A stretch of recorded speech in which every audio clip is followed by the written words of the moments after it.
Readymade மசாலாஸ் எதுவுமே இல்லாமல் வீட்டிலையே மசாலா அரைச்சி ஒரு சூப்பரான கறி குழம்பு எப்படி வைக்கிறதுன்னு தான் இன்றைக்கி வீடியோவில் பார்க்க போகிறோம்.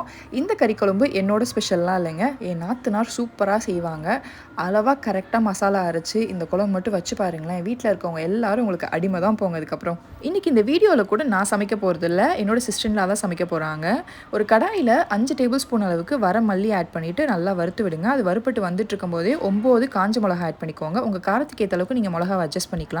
அதுக்கப்புறம் ஹோல் ஸ்பைசஸ் கொஞ்சம் ஆட் பண்ணணும். அன்னாசி பூ 2, கிராம்பு 4, ஏலக்காய் 3, பட்டை 4, கல்பாசி கொஞ்சம், சோம்பு 1 டேபிள் ஸ்பூன், மிளகு 1 டேபிள் ஸ்பூன், ஜீரகமும் 1 டேபிள் ஸ்பூன் ஆட் பண்ணிக்கோங்க.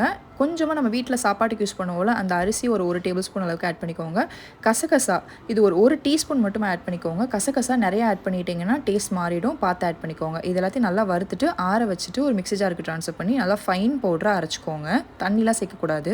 அதே கடாயில் இன்னும் கொஞ்சம் எண்ணெய் ஆட் பண்ணிவிட்டு அதில் ஒரு 30லேருந்து 35 சின்ன வெங்காயம் யூஸ் பண்ணுங்கள். பெரிய வெங்காயத்தை விட சின்ன வெங்காயத்தில் தான் டேஸ்ட் அதிகம், நான் எப்பயும் சொல்கிறதாங்க. வெங்காயம் நல்லா வதங்கி கண்ணாடி பதம் வந்ததுக்கு அப்புறமா ஒரு 3-4 தேங்காய் சில இந்த மாதிரி குட்டி குட்டியாக கட் பண்ணி ஆட் பண்ணிக்கோங்க. துருவி ஆட் பண்ணுறதுனால ஆட் பண்ணிக்கலாம். அதையும் சேர்த்துட்டு நல்லா வதக்கி விட்டுட்டு அது ஒரு பக்கம் ஆறிட்டு இருக்கட்டும்ங்க. அதுக்குள்ளே ஒரு குக்கரில் எண்ணெய் ஆட் பண்ணிவிட்டு எண்ணெய் காஞ்சதுக்கு அப்புறமா ஃப்ரெஷ்ஷாக அரைச்ச இஞ்சி பூண்டு பேஸ்ட்டையும் சேர்த்துக்கோங்க. இதில் ஒரு 20 பல் அளவுக்கு பூண்டு, ஒரு 2 இன்ச் அளவுக்கு இஞ்சி இருக்கும், அதையும் சேர்த்துட்டு நல்லா எண்ணெயிலே இந்த மாதிரி வதக்கி விட்டுக்கோங்க.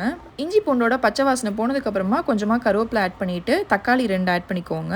அதை நல்லா வதக்கி விடுங்க. தக்காளி எப்பயுமே நாட்டு தக்காளி யூஸ் பண்ணுங்கள், அதுதான் டேஸ்ட் நல்லாயிருக்கும். அதுக்கப்புறமா நம்ம க்ளீன் பண்ணி வச்சுருக்கிற மட்டனையும் ஆட் பண்ணிக்கோங்க. இது ஒரு 1/2 கிலோ அளவுக்கு மட்டன் இருக்கும், அதையும் சேர்த்துட்டு நல்லா வதக்கி விடுங்க.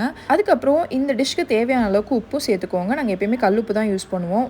தூளுப்பு நிறையா கலப்படம் இருக்குது, முடிஞ்ச அளவு கல்லுப்பே யூஸ் பண்ணுங்கள். எல்லாத்தையும் ஆட் பண்ணிவிட்டு மிக்ஸ் பண்ணி விட்டுட்டு நம்ம அரைச்சி வச்சுருந்தோம்ல மசாலா, அதில் 1/4 பங்கு மட்டும் இப்போவே ஆட் பண்ணிக்கோங்க. கொஞ்சமாக மஞ்சத்தூளும் சேர்த்துட்டு மறுபடியும் எல்லாத்தையும் நல்லா மிக்ஸ் பண்ணி விடுங்க. நீங்கள் இந்த மாதிரியே தண்ணி கொஞ்சம் கூட சேர்க்காம மட்டனை பாதி அளவுக்கு வேக வச்சுக்கணும். மட்டன் வெந்துட்டுருக்க டைமுக்குள்ளே நம்ம மசாலா அரைச்சிடலாம். நம்ம ஆல்ரெடி அரைச்சி வச்சுருந்த அந்த மசாலா கூட அந்த வதக்கி வச்சுருந்தோம் பார்த்தீங்களா, வெங்காயம் தேங்காய், அதையும் இதில் ஆட் பண்ணிவிட்டு நல்லா தண்ணி விட்டு ஃபைன் பேஸ்ட்டாக அரைச்சிக்கோங்க. இங்கே பாருங்கள், மட்டன் நல்லா தண்ணி விட்டு வந்துருச்சு. இது ஒரு 10 to 15 மினிட்ஸ்க்குள்ளேயே இந்த மாதிரி பாதி அளவுக்கு வெந்துடும். அதில் நம்ம அரைச்சி வச்சுருந்த மசாலாவையும் ஆட் பண்ணிக்கோங்க. ஹோல் ஸ்பைசஸ் அதுக்கப்புறம் வெங்காயம் தேங்காவையும் சேர்த்து மொத்தமாகவே அரைச்சிக்கலாமே, ஏன் தனித்தனியாக அரைக்கணும்னு உங்களுக்கு டவுட் இருக்கும். இந்த மாதிரி தனித்தனியாக அரைச்சி செய்யும்போது டேஸ்ட் டிஃப்ரென்ஸ் கண்டிப்பாக இருக்கும். ட்ரை பண்ணி பாருங்கள். எல்லாத்தையும் நல்லா மிக்ஸ் பண்ணி விட்டுட்டு இந்த குழம்புக்கு தேவையான அளவுக்கு தண்ணி ஆட் பண்ணிவிட்டு நல்லா கிளறி விட்டுட்டு உப்பு காரம்லாம் செக் பண்ணிக்கோங்க.